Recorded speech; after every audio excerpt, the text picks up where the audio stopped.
സ്വയം അവഗണിക്കുന്നവർ അല്ലെങ്കിൽ self abandonment ചെയ്യുന്നവരുടെ 5 ശീലങ്ങൾ.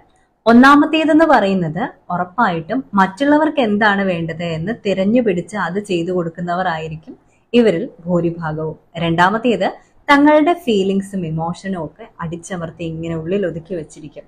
കാരണം ഇതൊക്കെ മറ്റുള്ളവർ അറിഞ്ഞു കഴിഞ്ഞാൽ വല്ലാത്തൊരു ഭാരമായാലോ എന്നൊരു പേടിയാണ് ഇവർക്ക്. മൂന്നാമത്തെ ഒരു കാര്യം എന്ന് പറയുന്നത് അവനവന്റെ വിശ്വാസങ്ങളെ, അഭിപ്രായങ്ങളെ, തീരുമാനങ്ങളെ ഇതൊന്നും വിശ്വസിക്കാൻ അവർ ഒരുക്കമല്ല. അവർ എപ്പോഴും മറ്റുള്ളവർ പറയുന്നത് മാത്രമേ ശ്രദ്ധിക്കുകയുള്ളൂ. അവനവൻ പറയുന്നത് എന്താണ് അല്ലെങ്കിൽ നമുക്ക് വേണ്ടത് എന്താണ് എന്നതിനെ കുറിച്ച് വ്യക്തമായ ഒരു ധാരണ ഉണ്ടാകില്ല. പിന്നെയോ സ്വയം ഏത് സമയവും വിലയിരുത്തൽ ആവശ്യമാണ്. സെൽഫ് ഇവാലുവേഷൻ ഇങ്ങനെ ചെയ്തുകൊണ്ടേയിരിക്കും. ഞാൻ ചെയ്തത് ശരിയാണോ, ആണോ, ആയില്ലേ എന്നൊക്കെയുള്ള രീതിയിൽ, അതായത് എന്നെ കൊണ്ട് അതിനൊക്കെ പറ്റൂ എന്നൊക്കെയുള്ള തരത്തിൽ നമ്മളിങ്ങനെ അടിച്ചമർത്തി നമ്മളെ കുറിച്ച് ചിന്തിക്കില്ലേ, ഇത് തന്നെയാണ്.